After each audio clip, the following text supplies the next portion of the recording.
Assalamualaikum warahmatullahi wabarakatuh. Bismillahirrahmanirrahim. Alhamdulillahi rabbil alamin. Wassalatu wassalamu ala ashrafil anbiya'i wal mursalin Sayyidina wa maulana Muhammadin wa ala alihi wa sahbihi ajma'in. Amma ba'du.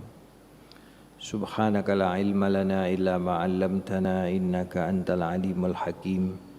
La haula wa la quwata illa billahil aliyyil azim. Rabbi shrah li sadri wa yassir li amri wahlul 'uqdatam min lisani yafqahu qawli. Rabbi zidni ilma warzuqni fahma. Amin. Para jemaah yang dimuliakan Allah Subhanahu wa taala, alhamdulillah kita telah melaksanakan sholat zuhur berjamaah. Semua merupakan nikmat dari Allah Subhanahu wa taala yang patut kita syukuri, dan semoga kita selalu istiqomah dalam ibadah kepadanya. Amin ya rabbal alamin. Para jamaah sekalian, melanjutkan kajian yang kita baca dari kitab Ayyuhal Walad karya Al-Imam Al-Ghazali dalam nasihat yang ke-16 ya. Dari kemarin kita belum bergerak dari nasihat yang ke-16 ini, karena masing-masing bagian itu kita terangkan secara khusus. Melanjutkan, Bismillahirrahmanirrahim. Qala al-Imam Al-Ghazali rahimahullahu ta'ala wa nafa'ana bihi wa bi ulumihi fid dharain amin. Wa tsalitsu istirda'ul khusumil hatta la yabqa li ahadin 'alaika haqqun. Sifat yang harus dimiliki atau perbuatan yang harus dilakukan oleh seorang salik, orang yang menuju kepada Allah Subhanahu wa taala, kata Imam Ghazali, yang ketiga adalah meminta ridha kepada semua musuh ya. Musuh di sini tidak harus dalam arti perang, tapi artinya adalah pihak yang berurusan dengan kita ya, atau pihak yang bersengketa dengan kita. Jadi kita minta ridho ya. Seorang salik harus minta ridho kepada semua musuh-musuhnya yang pernah berurusan dengan dia, sehingga tidak tersisa hak orang lain ada pada dia. Ya, kita tahu dalam urusan-urusan dalam urusan-urusan kehidupan ini kita banyak ya berkaitan dengan segala macam, baik itu dalam urusan pekerjaan, rumah tangga, mencari nafkah, berniaga atau berbisnis atau berdagang, kemudian juga bermasyarakat, dan banyak hal yang lainnya, termasuk juga di dalam urusan harta kita. Maka syarat seorang salik kalau mau menuju kepada Allah, dia harus membersihkan hak orang lain yang masih nyangkut pada dia. Kalau ada ya kaitannya dengan, karena mazalim itu artinya sesuatu yang menjadi objek kezaliman, itu bentuknya ada 3.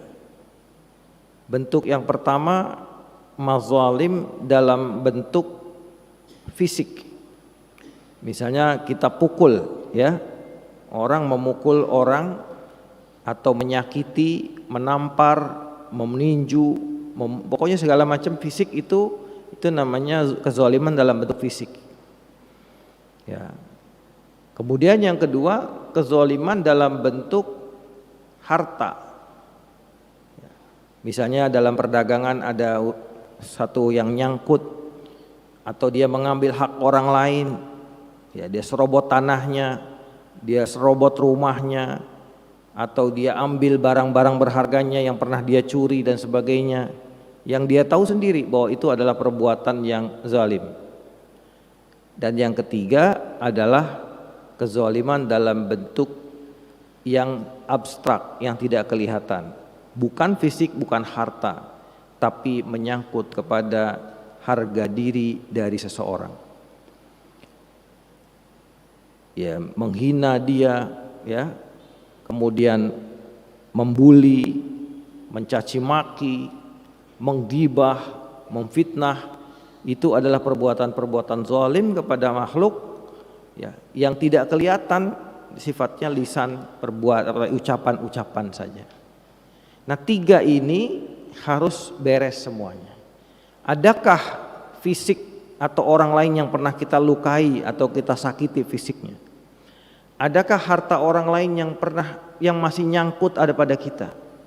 Adakah kehormatan orang lain yang pernah kita lukai dan kita nodai dengan perbuatan kita? Maka itu dibereskan semua, minta ridhonya, minta halalnya, minta maafnya, dan seterusnya.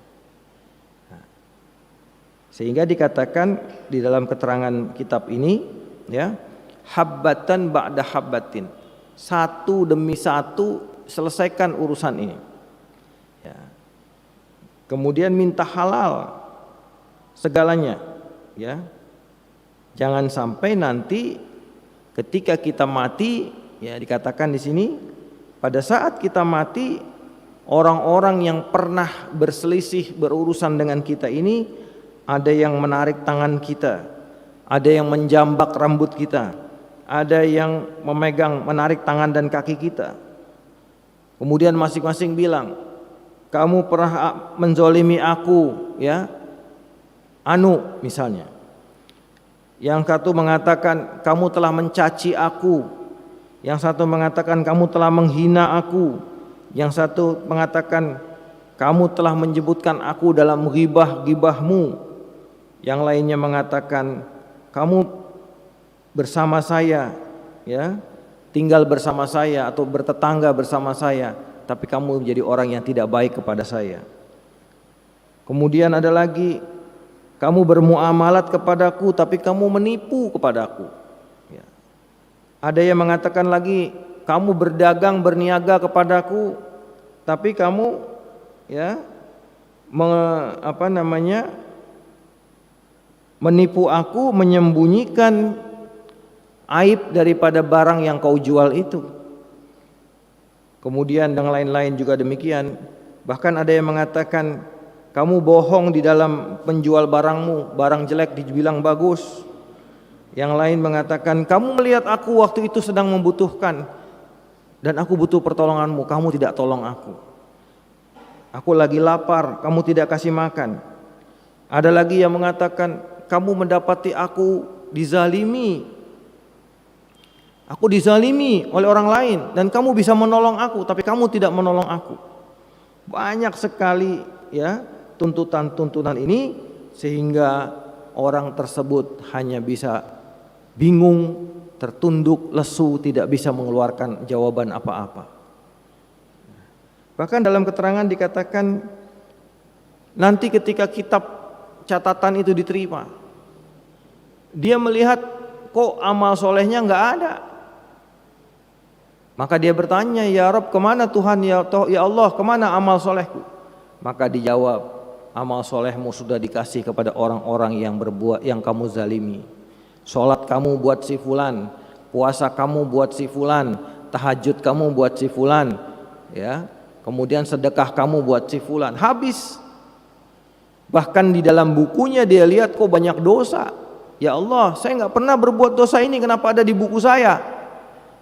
Dijawab lagi, itu adalah dosa orang-orang yang kamu zalimi. Karena perbuatan amal soleh kamu sudah habis, kamu tidak bisa lagi membayar dengan amal solehmu, maka dosa mereka ditaruh di buku amalmu, akan menjadi beban buatmu. Itulah yang dikatakan oleh Nabi, al-muflis, orang yang bangkrut, orang yang pailit, yaitu orang yang nanti di hari kiamat datang dengan segala amal solehnya, tapi karena di dunia dia banyak berbuat zalim, dia menghina, dia mencaci, dia memukul, dia merampas, dia membunuh dan sebagainya, maka semua yang dizalimi itu akan menuntut balik kepadanya, dan disitulah amal solehnya akan digerus habis. Dan ketika setelah amal solehnya tergerus habis masih ada yang menuntut, maka dosanya yang menuntut ditimpakan kepada dia, dan kemudian dia juga dilempar ke dalam neraka. Na'udzubillah min dzalik. Suatu ketika Rasulullah SAW bersama sahabat Abu Dzar, ya, melihat 2 ekor kambing saling nanduk. Ya, kambing kan suka kalau berantem itu nanduk ya. Nah, kata Nabi, ya Abu Dzar, kamu tahu nggak itu kambing nanduk karena apa? Ya Abu Dzar tentu saja nggak tahu ya, ya kan? Emang kambing bisa ngomong ributnya apa? Ya. Kata Abu Dzar, ya saya tidak tahu ya Rasulullah. Kata Nabi, Allah Maha tahu apa yang menyebabkan mereka berselisih dan nanti akan dibalas nanti di hari kiamat. Jadi bahkan hewan demi hewan yang saling menzalimi pun nanti akan ditunaikan haknya yang dizalimin. Nah, pada saat itu setelah ditunaikan haknya, maka hewan itu berubah menjadi abu semua, debu semua, selesai. Ya. Gitu.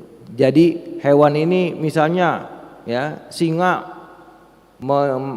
menerkam rusa merasa dizalimi, dia menuntut, nanti diadili oleh Allah Subhanahu wa taala, kemudian setelah diadili semuanya dapat haknya, maka kemudian dua-duanya menjadi debu semuanya, habis.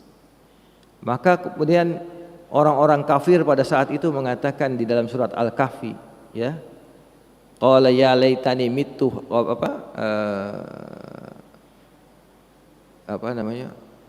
kuntu turaba, ya, seandainya aku seperti binatang itu ketika aku udah diadili pengadilan Allah kemudian menjadi debu, selesai, nggak ada azab kemudian. Tapi karena manusia, jin, nanti setelah diadakan pengadilan dia akan menerima azabnya dari Allah Subhanahu wa taala di dalam neraka, khalidina fiha, kekal selama-lamanya di dalam neraka. Maka berhati-hatilah dengan segala apa yang kita zalimi dari orang lain. Mumpung masih hidup, mumpung masih ada kesempatan, selesaikan semuanya, jangan ada sangkutan. Nanti di akhirat akan menyulitkan. Dari mulai kubur saja sudah menyulitkan, apalagi nanti dihisab Allah Subhanahu wa taala. Para jamaah, kemudian Imam Ghazali mengatakan warabi' tahsilu ilmi syariah qadra ma tuaddi bihi awamirallahi taala. Yang keempat adalah yaitu menghasilkan ilmu syariat, yaitu ilmu yang kita praktekkan sehari-hari, sholat, puasa dan sebagainya, sekedar untuk menunaikan perintah-perintah Allah. Imam Ghazali mengatakan nggak perlu ilmu yang dalam-dalam, nggak perlu ilmu yang hebat-hebat, karena itu bagiannya para ulama. Tapi seorang salik minimal dia tahu ilmu-ilmu apa yang harus dia pelajari untuk bisa menunaikan kewajiban agama. Agama mewajibkan sholat, tentu saja ketika sholat itu menjadi wajib fardu ain bagi seorang muslim, maka seorang muslim pun harus belajar ilmu tentang sholat. Apa syarat-syaratnya sholat, apa rukun-rukunnya sholat, apa sunnah-sunnahnya sholat, apa hal-hal yang membatalkan sholat, dan seterusnya dan seterusnya. Jadi mempelajari ilmu syariat ini penting karena apa? Karena berkaitan dengan sahnya ibadah kita. Bahkan kalau kita bicara sholat, maka kita harus bicara belajar bukan hanya ilmunya sholat. Karena sholat tidak sah tanpa wudu, maka kita pun harus belajar ilmunya wudu. Karena sholat kalau junub tidak boleh atau haid tidak boleh, maka kita harus belajar ilmu tentang hadas besar, hadas kecil. Karena wudu menggunakan dan mandi menggunakan medium air, air yang mana yang boleh, air yang mana yang tidak boleh, maka kita perlu belajar juga tentang ilmu air. Karena di dalam barang-barang benda-benda itu ada yang suci, ada yang najis, ada yang mutanajis, maka kita pun harus belajar ilmu tentang najis. Ini hal-hal yang pokok, yang dasar, ilmu syariat. Ya. Kemudian summa minal ulumil ukhra ma yakunu bihin najat. Begitu juga dengan ilmu-ilmu akhirat. kita juga perlu belajar untuk keselamatan kita di akhirat. Kita tahu sholat asal dikerjakan syarat, rukun, sunnah, ya, adab-adabnya insya Allah dianggap sah. Ya, kalau syarat rukunnya terpenuhi, insya Allah dianggap sah, ya kan? Tapi di dalam sholat ada yang namanya khusyuk. Khusyuk itu tidak dipelajari dalam ilmu fikih. Khusyuk itu belajarnya ilmu hati, ilmu batin, atau disebut juga ilmu tasawuf. Bagaimana menghasilkan hati yang bersih. Ya.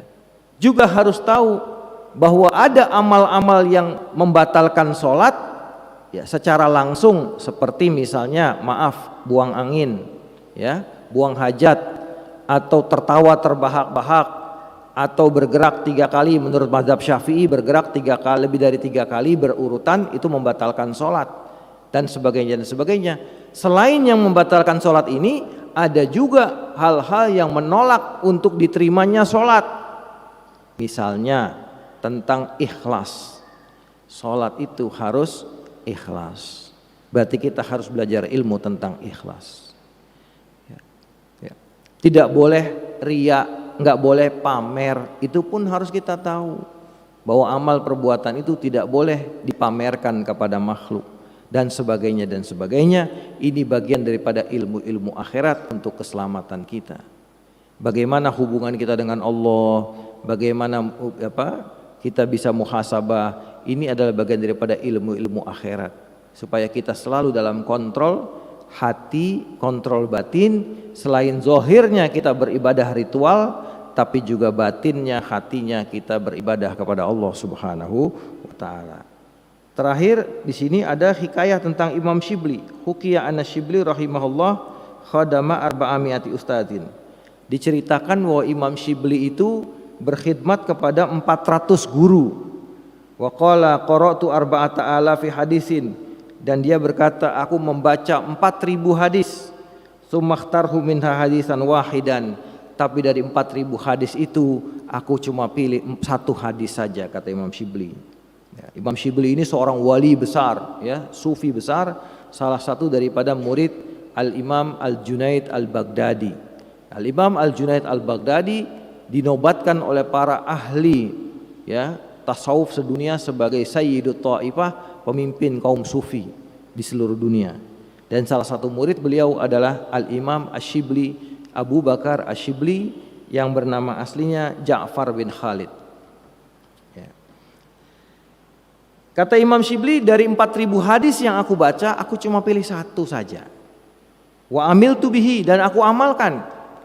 Wa khallaitu ma siwahu, dan aku singkirkan selain daripada hadis yang 1 ini. Cuma 1 saja yang saya pegang, kata Imam Shibli. Li'anni ta'ammaltuhu, aku perhatikan, fawajadtu khalasi wa najati fihi. Aku perhatikan hadis ini, kalau aku kerjakan, ya, nanti aku bisa selamat gara-gara hadis ini saja. Wa kana ilmal awwalina wal akhirina kullihi, adalah ilmu hadis ini ilmunya manusia dari zaman dahulu sampai manusia zaman akhir. Mundarijan fihi kulluhu mundarijan fihi, semuanya masuk di dalam hadis ini. Faktafaitu bihi, maka aku mencukupkan dengan hadis ini. Apa itu hadisnya? Wa dzalika anna Rasulullah sallallahu alaihi wasallam qala li ba'di ashabihi. Yang demikian itu karena Rasulullah sallallahu alaihi wasallam berkata kepada sebagian sahabatnya. Ini hadisnya. I'mal lidunyaka biqadri maqamika fiha. Berbuatlah untuk duniamu, ya, seukuran berapa lama kau akan tinggal di duniamu. Wa'mal li akhiratika biqadri baqaika fiha. Berbuatlah untuk akhiratmu seukuran kekalmu di dalamnya, di dalam akhirat. Wa'mal lillah biqadri hajatika ilaihi, dan berbuatlah untuk Allah seukuran seberapa butuh engkau kepada Allah. Wa'mal linnari biqadri sabrika 'alaiha, dan berbuatlah untuk neraka, ya, maksudnya menghindari dari maksiat seukuran berapa sabar, berapa tahan kamu dengan siksaan neraka. Cuma 4 bagian ini. Bayangkan, 4 bagian ini kata Imam Shibli saya kesampingkan hadis yang lain untuk bekal perjalanan di dunia dan akhirat. Ya, pertama, beramal untuk dunia seukuran berapa lama kita hidup di dunia. Kira-kira di dunia berapa lama, Pak? Berapa lama, Pak? Iya. Kata Nabi, umur umatku a'maru ummati ma baina sittina wa sab'in. Umur umatku antara 60 atau 70. Itu kata Nabi. Emang kita kebagian umurnya umat ini pendek-pendek. Umat masa lalu Nabi Ibrahim 300 tahun, Nabi Nuh 900 1000 tahun, ya.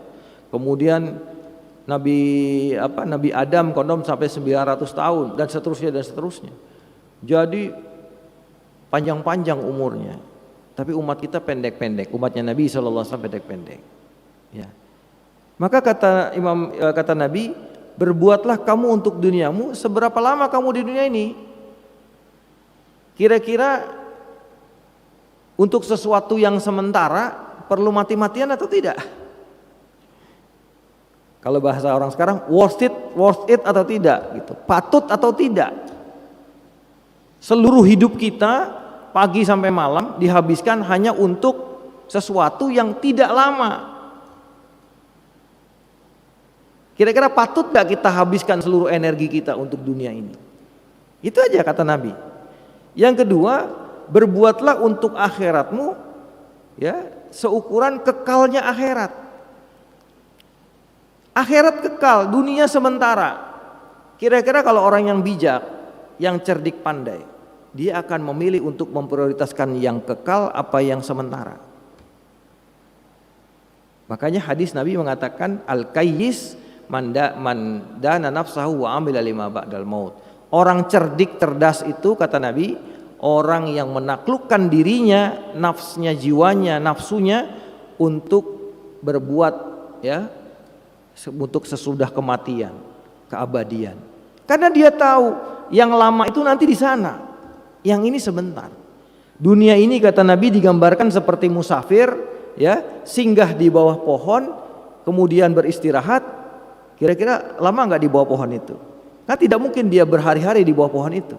Dia harus melanjutkan perjalanan setelah capeknya hilang, setelah mungkin haus dahaganya hilang, dia minum, dia berjalan lagi. Dia tidak mungkin selama-lamanya di bawah pohon itu, karena dia tahu pohon itu bukan tempat tujuan dia. Nah, seorang mukmin juga tahu bahwa dunia ini bukan tujuan kita. Ad-dunya daru man la daralahu. Dunia ini rumahnya, negerinya orang yang nggak punya kampung, yaitu orang-orang kafir.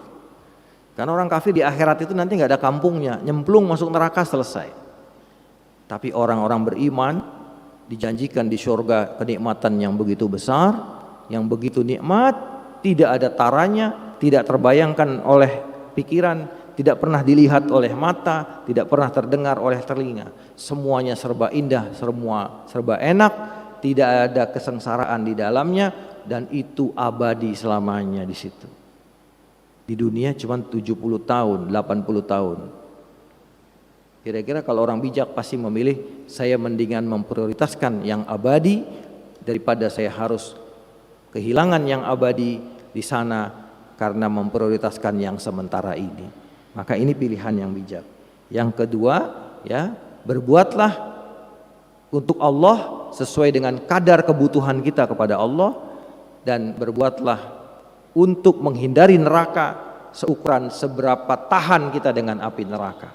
Kalau sudah itu, kata Imam Shibli, diamalkan, insya Allah hidup seseorang akan tertata dengan baik, insya Allah. Mudah-mudahan pelajaran kali ini ada manfaatnya. Hadanallahu wa iyyakum ajmain. Subhanakallahumma wa bihamdika asyhadu an la ilaha illa anta astaghfiruka wa atubu ilaik. Wal afu minkum. Assalamualaikum.